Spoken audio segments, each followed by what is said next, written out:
सौरभ शर्मा है और आप देख रहे हैं लाल भारत। बिहार चुनाव का परिणाम आ चुका है। एनडीए ने बहुमत हासिल कर लिया है। अब कयास ये लगाया जा रहा है कि जल्द से जल्द एनडीए सरकार बिहार में बनाने जा रही है। मगर इस बीच में जो महागठबंधन के भावी उम्मीदवार जो मुख्यमंत्री के थे, वो तेजस्वी यादव ने आज विधायक दल की बैठक बुलाई है। बैठक बुलाने के बाद जो महागठबंधन के अलायंस पार्टियां थी, उन्होंने बैठक करने के बाद साफ तौर पर जो विरोधी दल का नेता चुने गए हैं, नेता प्रतिपक्ष साफ तौर पर बनाए गए हैं, जो है तेजस्वी यादव को बनाया गया है। मगर इस बीच में तेजस्वी यादव ने लगातार नीतीश कुमार और चुनाव आयोग और बीजेपी को घेरा है। हम आपको बता देना चाहते हैं कि जो तेजस्वी यादव है लगातार चुनाव आयोग पर सवाल उठा रहे हैं। वो कह रहे हैं कि जो मतगणना में धांधली हुई है, जो पोस्टल बैलेट है, उन्हें गिनती नहीं किया गया है। उन्होंने दावा किया है कि जो पोस्टल बैलेट है उनमें गिनतियां नहीं हुई है। हमारे जो कैंडिडेट थे, महागठबंधन के जो कैंडिडेट थे, उनको हराया गया है।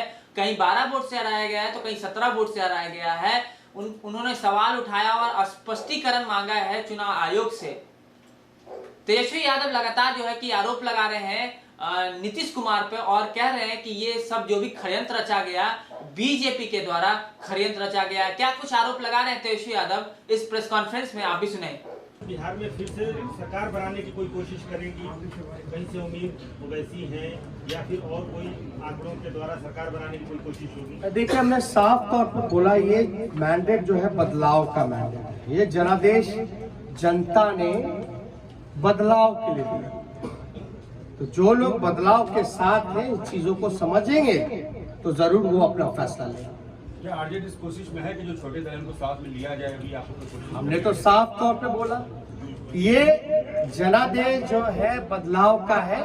ये उनके ऊपर है कि वो जनता के साथ इस फैसले के साथ रहते हैं नहीं रहते। इधर से एक सवाल। तेजस्वी जी, कांग्रेस को 70 सीटें आरजेडी ने दी, महागठबंधन में 70 सीटें मिली, 19 सीटें वो केवल जीते। उनके ही नेता कह रहे हैं कि हमारी वजह से तेजस्वी की सरकार नहीं बन पाई।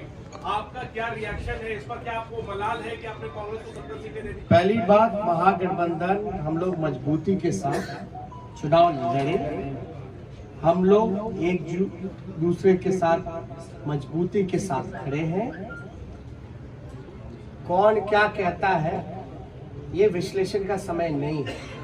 अभी जो बात है, ये समय है कि हमको जो हराने का प्रयास किया जा रहा है, जो हमने सिंपल सा सवाल पूछा है कि जो रद्द हुए हैं क्यों हुए हैं, प्रक्रिया उसकी शुरुआत की थी, अंत में आपने ये क्यों किया, आपने रिटर्न में लिख करके क्यों नहीं दिया।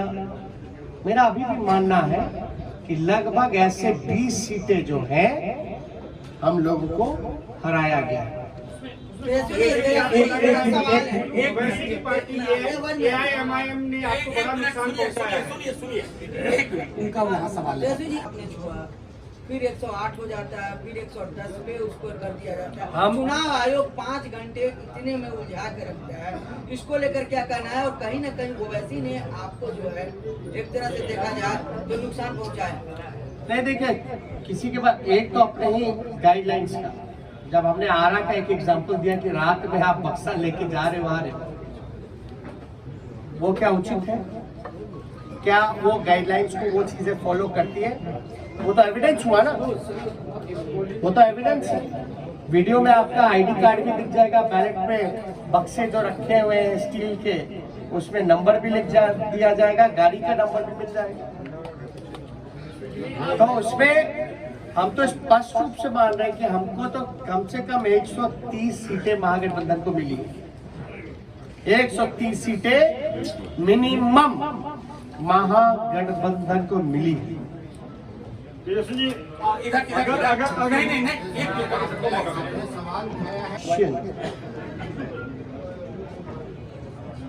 to release, to satisfy the candidates whatever their queries have. That's it. If they will not satisfy the candidates, then we might go to the court. और सर आपको लगता है कि ओवैसी पार्टी एआईएमआईएम ने आपको बड़ा नुकसान पहुंचाया है, खासकर अगर सीमांचल की बात करें, और क्या महिला मतदाताओं का रुझान इस बार भी आपके पक्ष में नहीं आया है क्या? बहुत ही अच्छा सवाल। हम तो कह रहे हैं हम 130 सीट जीते हुए हैं, हम तो बहुमत में आ गए, हम तो बोल रहे हैं कहाँ नुकसान पहुंचाया। दूसरी बात, साइलेंट वोटर्स, ये साइलेंट वोटर्स है कि इनविजिबल वोटर्स है? और साइलेंट वोटर क्या बोल रहा है? आप लोगों को कौन बोल दिया कि साइलेंट वोटर ने एनडीए को वोट दिया? हम तो जानना चाहते हैं। तब तो साइलेंट वोटर रहा ही नहीं ना।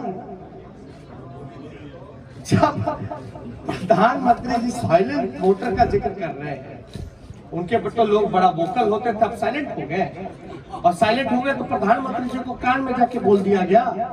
जब बोल ही दिया तो साइलेंट कहां रह गए? ये साइलेंट वोटर थे ही नहीं, ये साइलेंट वही है जो इनविजिबल वोटर है, जो कि बीजेपी के प्रकोष्ठ है।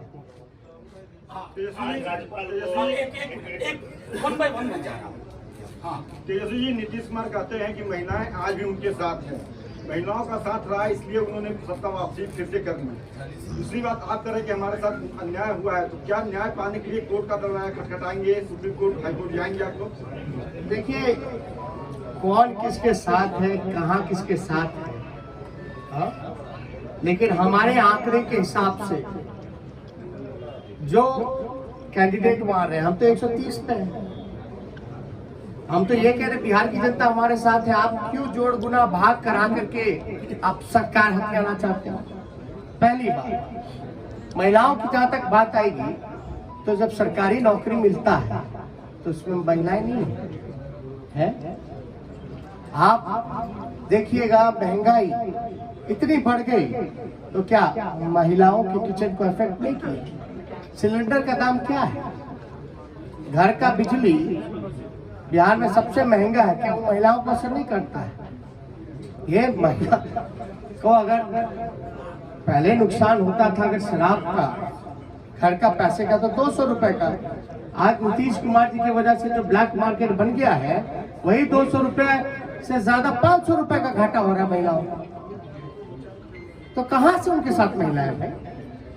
ये सब केवल एक स्क्रिप्टेड प्रोपेगेंडा चलाया गया है, और जो कि इस इलेक्शन में ये जितने स्क्रिप्टेड प्रोपेगेंडा चलाने की कोशिश की गई, अरे आपने तो देखा इस चुनाव में इतने शक्तिशाली पीएम हो, मुख्यमंत्री हो, अब शब्द भी मेरे को कहा, मेरे परिवार को कहा, फिर भी हम आशीर्वचन के तौर पे हमने चुनाव लड़ा। तो कहां से आपका? देखिए, सिंपल, मैं तो सत्ता में बैठे लोगों से भी पूछना चाहता हूं कि आप बताइए प्रोसीजर क्या है पोस्टल का? गिनती की क्या प्रक्रिया है? क्या वो फॉलो हुई है, नहीं हुई? अगर हुई नहीं हुई, जो भी छोड़िए अलग बात, या हमारे जो उम्मीदवार रहे, अगर वो कोई क्वेरी इलेक्शन कमीशन को उस समय पूछ रहे थे तो उसमें इनकार क्यों किया गया? लिखित तौर पे क्यों नहीं दिया गया? और अब हम सभी उम्मीदवार जो है लिख करके इलेक्शन कमीशन को वीडियोग्राफी भी देखना है। इससे पहले कि मैं अगला सवाल है, ये है कि पोस्टल की जितनी भी काउंटिंग हुई, एज एन एग्जाम्पल राघोपुर अगर लेते हैं, मेरे क्षेत्र का लीजिएगा, जहां हम 37,000 से चुनाव जीते, जहां अच्छे से चुनाव जीते हैं, वहां भी पोस्टल में हम जीते हुए लगभग 3 गुना ज्यादा से। एक एग्जांपल अगर रूनी सैदपुर का लीजिएगा, सीतामढ़ी का, तो वहां लगभग जो है 15 से 20,000 वोटों से हारे हैं, 25,000 से हारे हैं। लेकिन वो हारे हुए 15 से 20,000 क्षेत्रों में भी पोस्टल में एक तरफा हम लोग लीडिंग किए। यानी पोस्टल में जो मनोज झा जी ने कहा कि ज्यादातर पढ़े लिखे लोग शिक्षकों का, नियोजित शिक्षकों का रहा है, जिन मुद्दों के साथ हम समान काम समान वेतन दिलाने की जो बात कही थी, हमारे पक्ष में वो वोट मिले जिसको रद्द किया जाए। और ध्यान से, आरा वाला भी पोस्टल बैलेट का ही बक्सा था रात का, तो एक जगह का पकड़ाया, लेकिन रात के अंधेरे में क्या क्या खेल हुआ, ये तो आंकड़ा जो है हम लोग डिमांड कर रहे हैं आयोग से। एक आखिरी सवाल।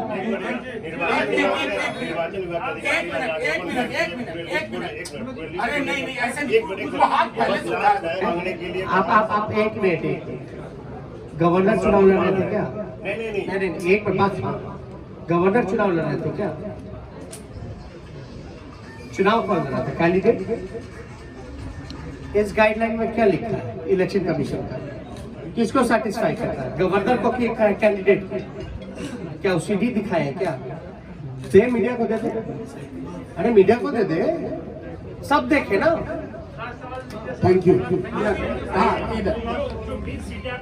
हमने पहले ही इसका जवाब दे दिया है कि ये जनादेश बदलाव का है और फैसला उनको लेना है कि जनता के फैसले के साथ तय की।